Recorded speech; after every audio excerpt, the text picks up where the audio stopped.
les symptômes apparaissent. C'est le seul moyen de préserver les vies et de freiner la propagation du virus.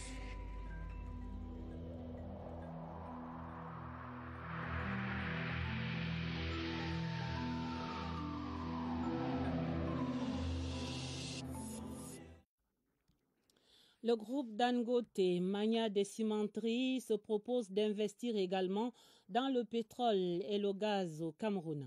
Le président du groupe, Aliko Dangote, l'a annoncé ce mercredi au président de la République, son Excellence Paul Biya. L'audience de près de 40 minutes s'est déroulée dans une ambiance de grande cordialité, couronnée par une distinction honorifique. Reportage au Palais de l'Unité, Yves-Marc Modzo. Ici Aliko Dangote, un grand ami du Cameroun, une fierté pour l'ensemble du continent. À 64 ans d'âge, il est considéré comme la plus grosse fortune d'Afrique, avec des avoirs estimés à plus de 10 000 milliards de francs CFA. C'est un véritable touche-à-tout qui s'est essayé à l'agroalimentaire, à l'immobilier, la finance, le pétrole et j'en oublie. Mais il reste que la cimenterie demeure son domaine de prédilection. Et au Cameroun, où il est installé depuis une demi-douzaine d'années maintenant, la réputation du Dangote Cement n'est plus à faire. C'est donc naturellement en allié, en partenaire d'affaires du Cameroun qu'il est accueilli ce mercredi 23 juin 2021 avec tous les égards au perron du palais présidentiel par le ministre directeur du cabinet civil de la présidence de la République, Samuel Mbondoayolo, avant d'être introduit auprès du chef de l'État par le chef du protocole d'État, Simon-Pierre Bekele. Monsieur Aliko Dangote, président directeur général du groupe Dangote.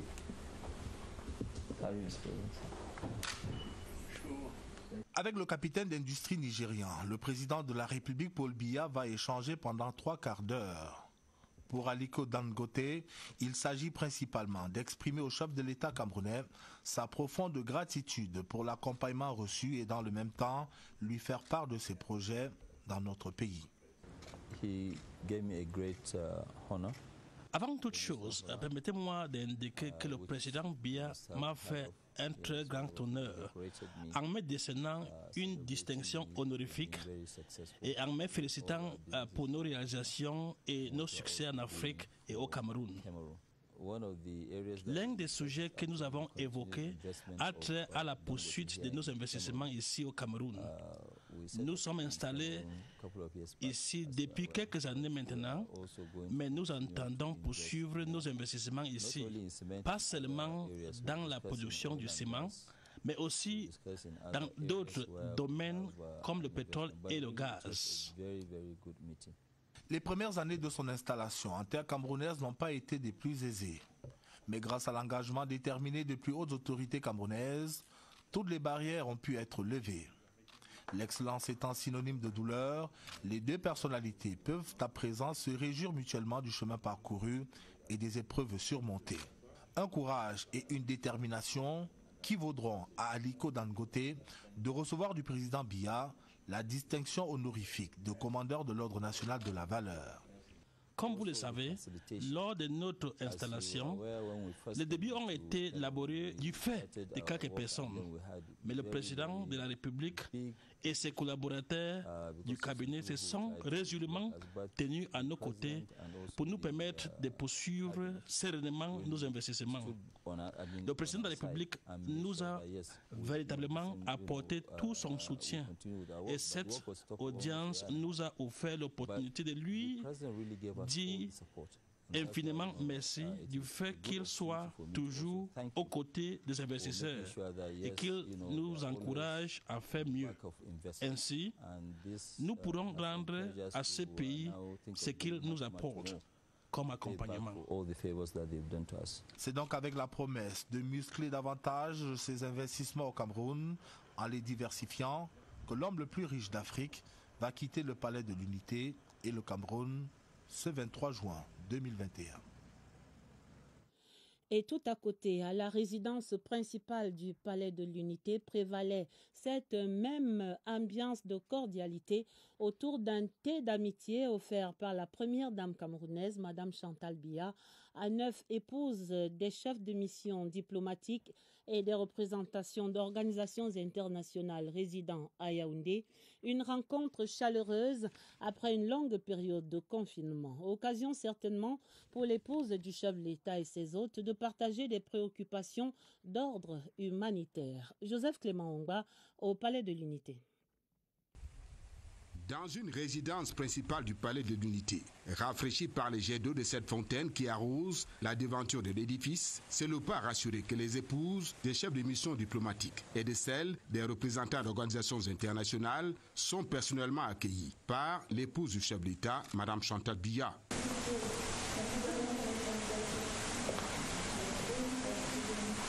Pour certaines ambassadrices, c'était des retrouvailles. Pour d'autres, il s'agissait là de la toute première rencontre avec la première dame camerounaise. Un thé pour recréer le bonheur de se retrouver ensemble en toute convivialité, tout en respectant les mesures barrières. Pour la circonstance, Mme Chantal Biya est entourée des épouses des proches collaborateurs du chef de l'État. Dans la spontanéité qui est la sienne, elle apporte de la convivialité aux échanges après une longue période de confinement qui rendait ce type d'occasion rare, voire impossible. La crise sanitaire étant passée par là. N'eussent été les contraintes liées aux mesures barrières. Mme Chantal Biya aurait depuis fort longtemps partagé avec ses invités bien des dossiers de l'humanitaire dont elle est le pilier solide du capital de sympathie et d'affection envers les plus démunis.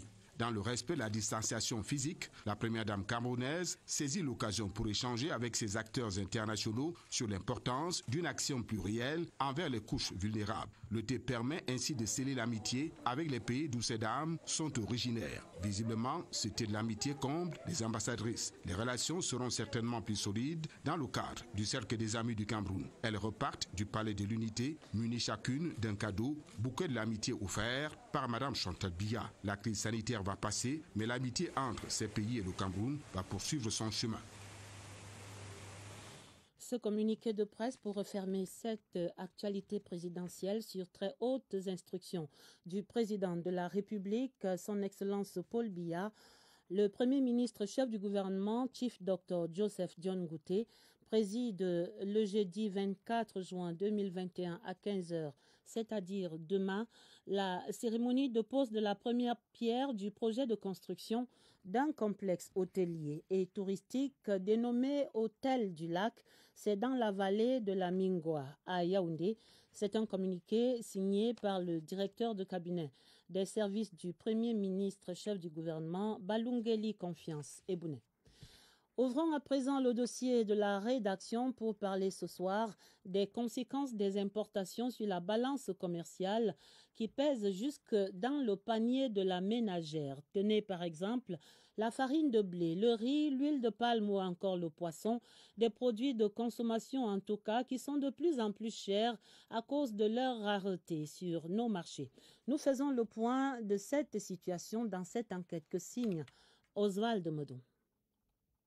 La cote d'alerte atteinte ne laisse personne indifférent. L'approvisionnement de la farine de blé, le riz et même l'huile de palme sur le marché camerounais n'a jamais autant reposé que sur les importations.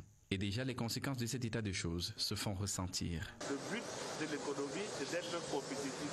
Vous devez produire à des tarifs compétitifs pour pouvoir faire face à la concurrence, que ce soit de la concurrence locale ou que ce soit de la concurrence des produits importés.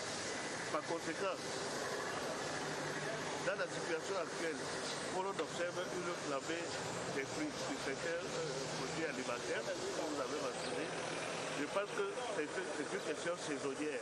Mais au-delà de la balance commerciale, c'est toute la chaîne qui trinque. La filière riz aussi broie du noir et pas qu'un peu. Le marché local est inondé du riz venu d'ailleurs et il est de moins en moins donné. 90% du riz que nous produisons à Yagua va au Nigeria, malgré toutes les mesures réglementaires et des barrières administratives qu'on met pour empêcher notre riz de sortir. Le riz sort. Frappé de plein fouet par une augmentation substantielle de 4 000 francs sur les importations de la farine de blé, les boulangers nous confient hors micro être au bout du rouleau, avec des charges restées fixes, mais surtout une concurrence déloyale des boulangeries clandestines. La pilule a du mal à passer. Certains ont dû revoir unilatéralement à la baisse le poids de la baguette de pain et la marge bénéficiaire des détaillants. Ça, c'est pour les plus consciencieux. L'huile de palme passe aussi à la trappe. Le déficit actuel que la production locale n'arrive toujours pas à résorber, en comptant avec la demande des industries, a depuis longtemps ouvert la porte à l'importation. Et avec elle aujourd'hui, pénurie et inflation ne sont jamais bien loin. Mais c'est un paradoxe véritable que cette dépendance du Cameroun de l'extérieur pour ses produits agroalimentaires. Le pays, pourtant gâté par la nature, importe pour nourrir sa population le riche potentiel des terres, de la mer, des rivières, le tout favorisé par un climat des plus agréables, sont pourtant des atouts pour espérer une production agro-pastorale à satiété. La solution pourrait donc venir de l'import-substitution, dites-vous, Lucrèce Mbenga. Gâté par la nature, le Cameroun dispose d'un potentiel énorme pour produire suffisamment et transformer ses matières premières agricoles. Du sol au sous-sol, en passant par le climat, notre pays a de quoi s'affranchir de la dictature des importations. Mais ça, c'est sans compter avec le déficit de la production locale. Tenez, la demande nationale d'huile de palme est de plus d'1 million de tonnes. Le Cameroun n'en produit que 450 000, 140 000 tonnes de riz pour des besoins nationaux estimés à plus de 570 000 tonnes. Il en est de l'huile de palme et du riz comme du poisson. Et pour combler le déficit, la solution ponctuelle est bien sûr l'importation avec le risque d'exportation illicite comme c'est le cas du riz. Et à côté, il y a ces incongruités dans les habitudes alimentaires. Les Camerounais consomment du pain fait essentiellement à base de blé qu'ils ne cultivent pas. Après transformation, le manioc, le plantain et la patate connus de nos terres pourraient pourtant faire l'affaire. Mais le stade de la production industrielle des farines de plantain et autres tubercules se fait attendre. Fort à propos, les pouvoirs publics ont engagé le pays dans un processus de transformation structurelle de son économie avec à la clé un plan directeur d'industrialisation qui, selon le think tank Amer-Caparc, devrait se traduire par une offre locale conséquente. À travers une provision étalée sur 3 ans, la loi de finances 2021 prévoit à ce propos justement d'accroître la production de riz, de maïs, de mil et de sorgho notamment. Mais ces efforts de promotion du Made in Cameroun via l'import-substitution ne pourraient s'accommoder de la concurrence des produits importés. Difficile de faire l'économie d'un minimum de protectionnisme. Autre chose dans le journal à présent, parlons de la jeune fille camerounaise au cœur des attentions du gouvernement ce mercredi. D'abord, c'était le point de presse du ministre de la Promotion de la Femme et de la Famille pour relayer le tollé général dans l'opinion publique suite à la publication d'une vidéo érotique sur les réseaux sociaux, vidéo qui met en scène Malika, une jeune fille de 18 ans, intolérable, inadmissible, à côté de tous les autres crimes contre cette catégorie sociale. Les mots sont du professeur Marie-Thérèse Abenandoa, ce mercredi en compagnie de 3 de ses collègues au gouvernement. Les mots, c'est dans ce reportage de Daniel Menanga. Le panel est un témoignage de solidarité gouvernementale et surtout de mamans s'indignant contre l'exploitation d'enfants et de jeunes filles sur les réseaux sociaux. Le cas le plus récent est celui d'une jeune fille de 18 ans, abusée par des bourreaux, filmée en pleins ébats sexuels, dont les images et la vidéo ont été balancées dans les réseaux sociaux. Et l'acte qui entretient le buzz du moment est une atteinte grave aux droits fondamentaux. Il s'agit là des faits réprimés par notre code pénal. Je saisis cette occasion pour dénoncer avec la dernière énergie de tels actes odieux et malsains qui chosifient la jeune femme. Ne pas les dénoncer, c'est se rendre complice de la compromission de l'avenir de nos enfants. C'est aussi une piqûre de rappel à la société camerounaise entière.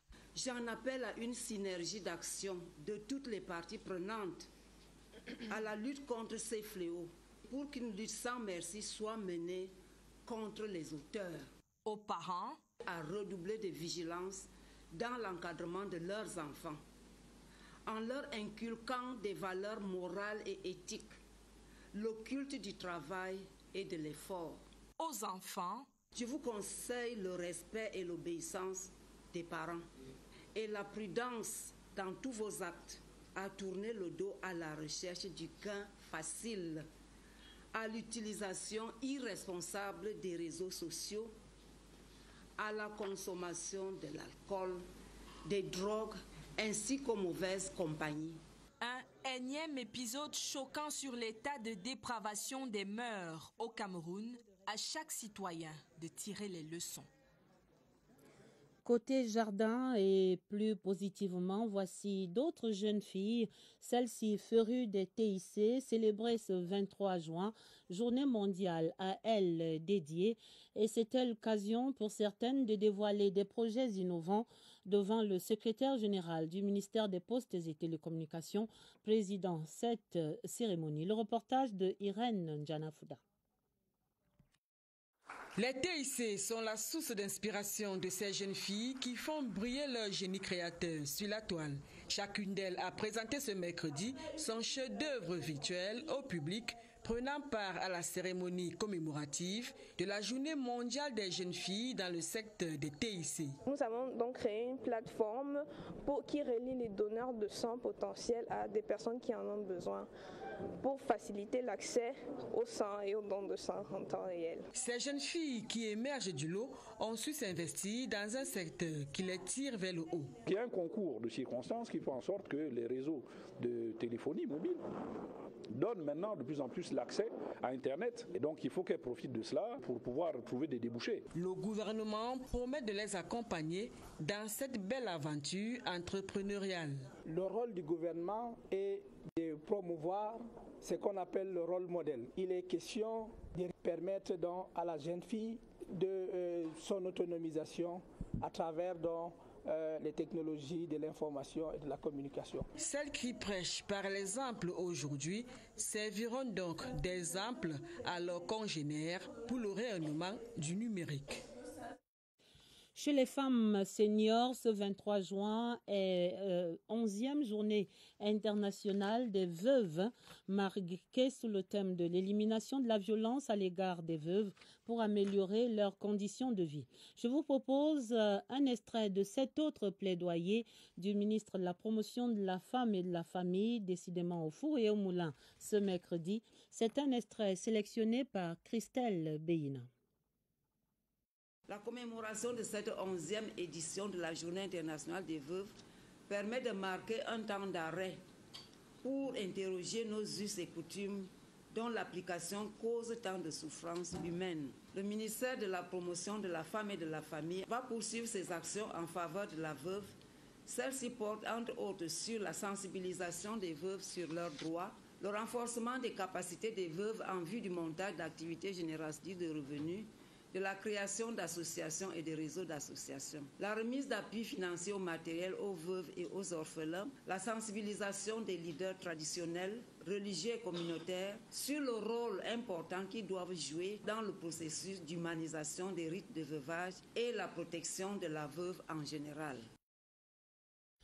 Dans ce point de presse, le ministre de la Promotion de la Femme et de la Famille qui appelle donc la nation à accorder une attention particulière aux veuves face aux abus et autres violations qui les rendent si vulnérables après la perte de leur conjoint.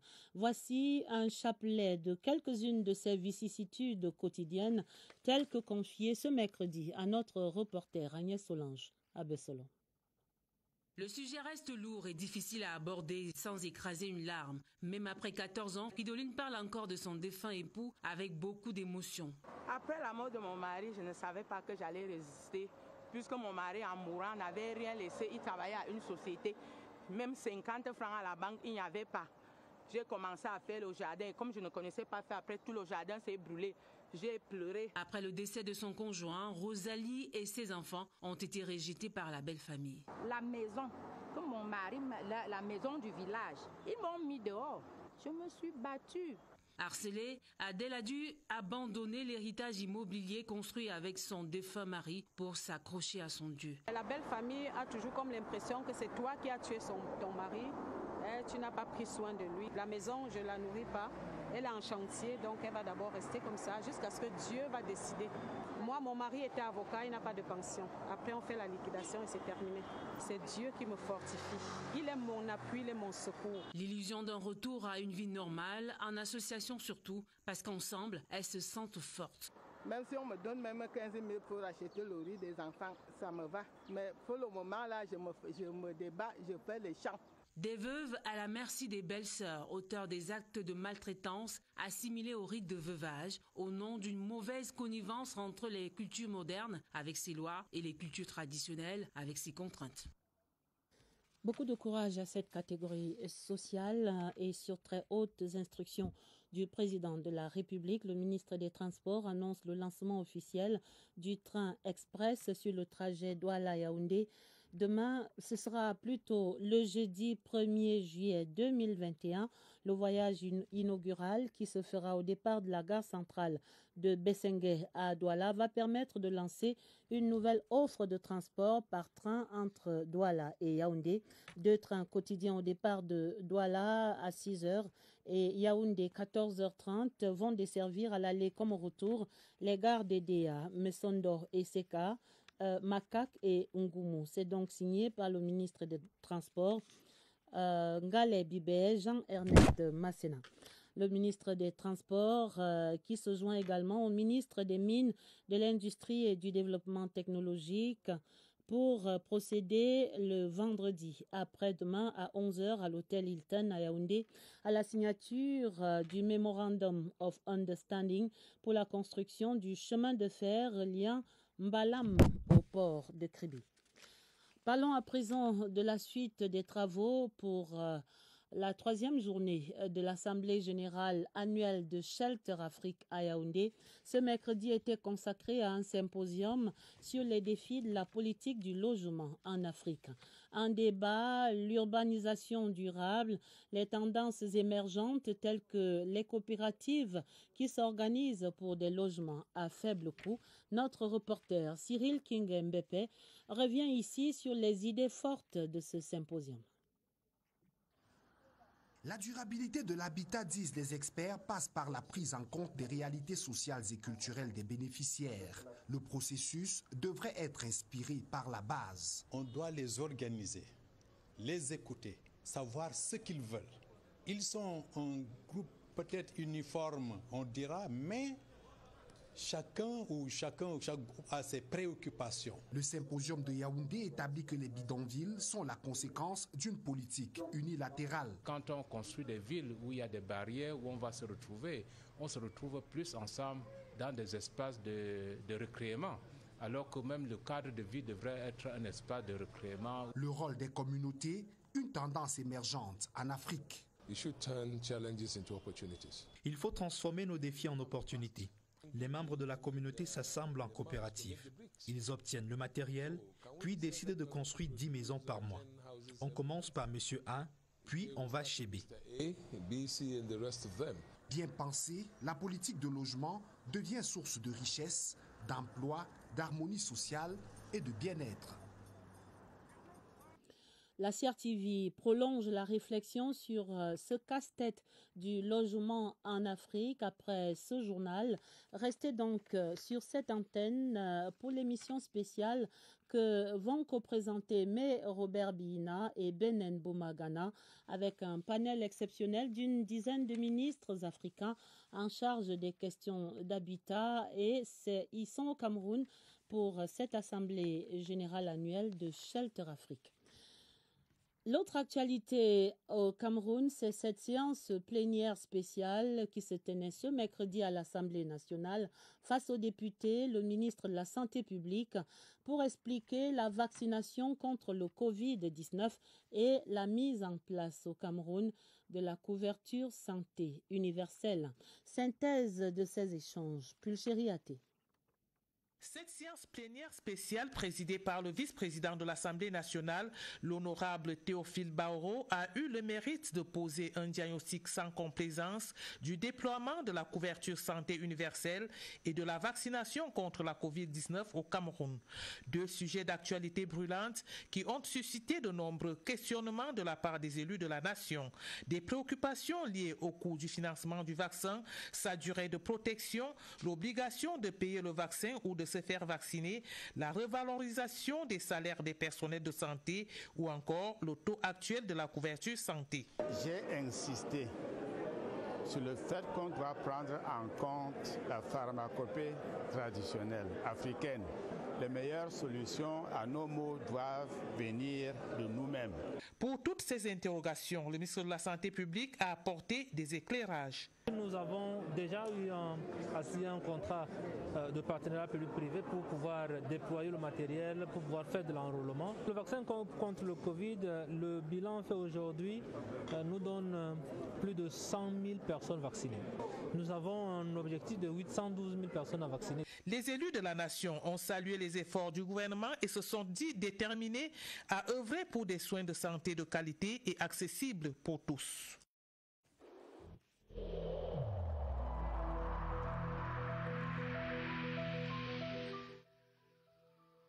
Malgré nos efforts, le Covid-19 a endeuillé de nombreuses familles et provoqué de graves difficultés dans le fonctionnement de notre économie et de notre société.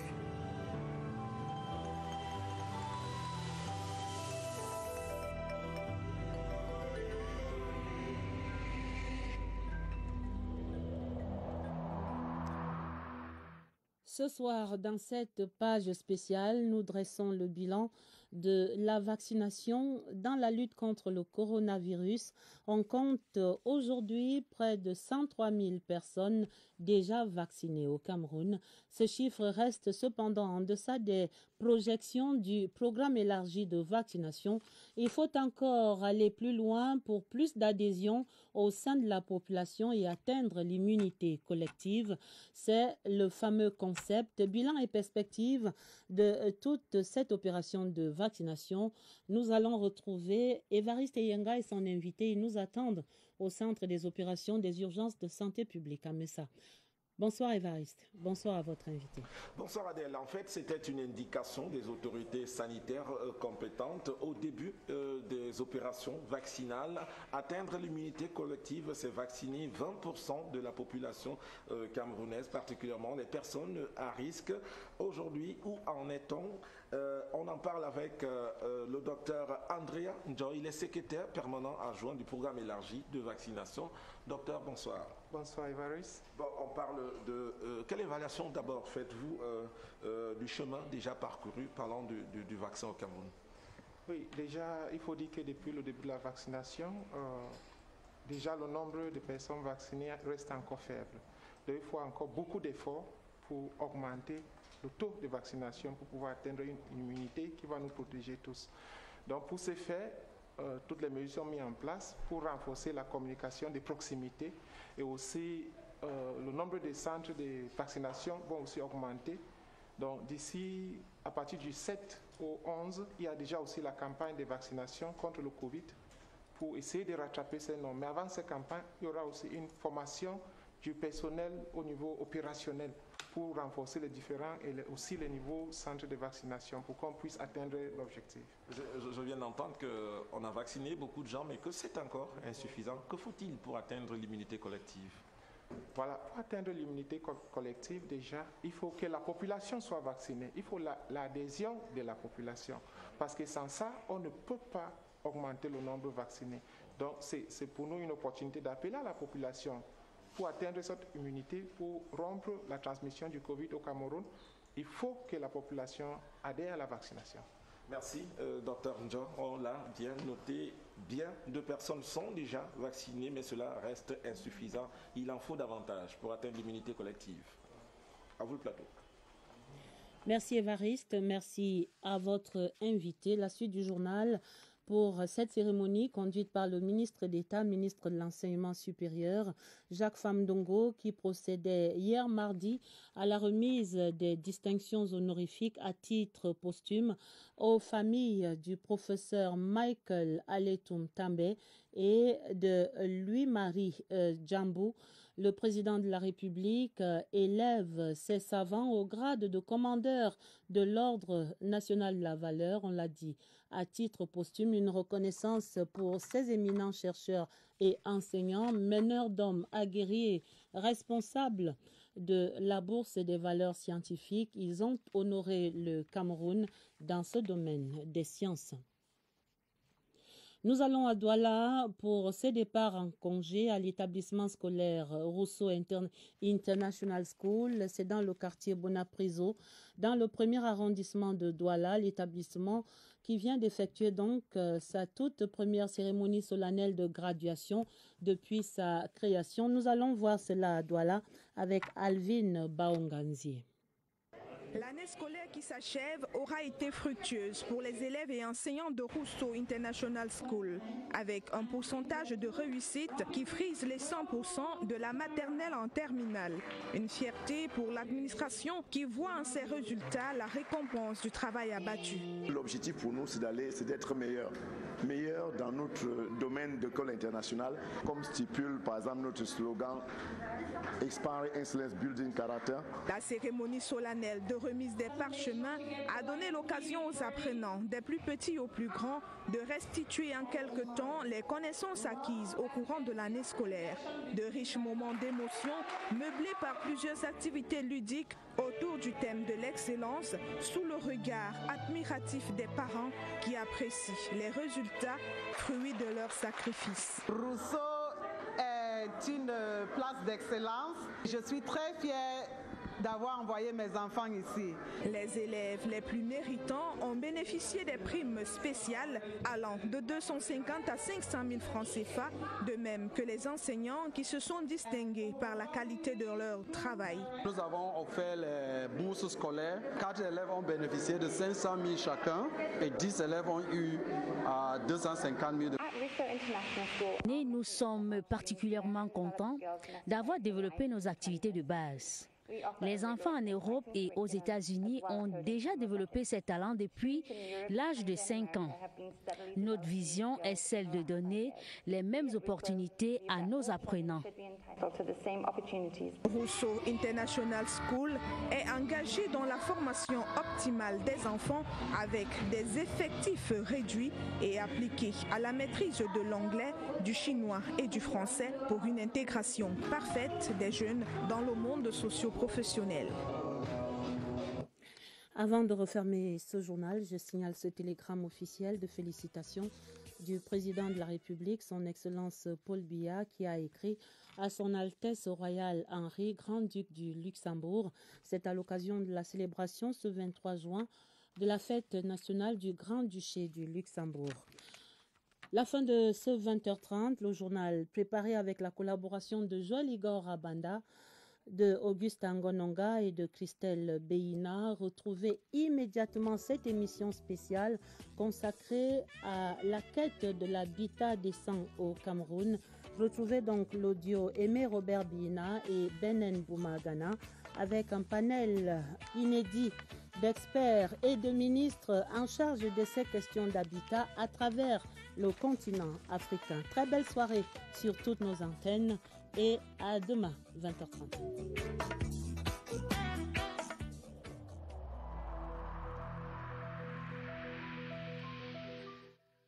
Je vous exhorte de nouveau à porter vos masques, à vous laver régulièrement les mains et à faire appel à un médecin ou à tout autre personnel de santé au cas où des symptômes apparaissent. C'est le seul moyen de préserver les vies et de freiner la propagation du virus.